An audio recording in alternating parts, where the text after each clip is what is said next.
Actually state assembly డైరెక్ట్గా ప్రజలు ఎన్నుకున్న ప్రభుత్వం ఇది. అసెంబ్లీలో రిప్రజెంటేటివ్స్ని ప్రజలు ఎన్నుకుంటారు. వాళ్ళు ప్రజల తరపున చట్టాలు చేస్తారు.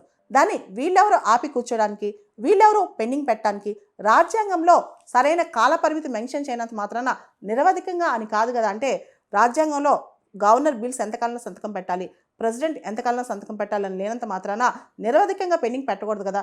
అలా నిరవధికంగా పెండింగ్ పెడితే అంటే ప్రజలు ఎన్నుకున్న అసెంబ్లీ ఏదైతే ఉందో ప్రజల తరపున చట్టాలు చేసినప్పుడు గవర్నర్ నిరవధికంగా పెండింగ్ ఎందుకు పెట్టాలి అని చెప్పి ఆయన ప్రశ్నించారనమాట.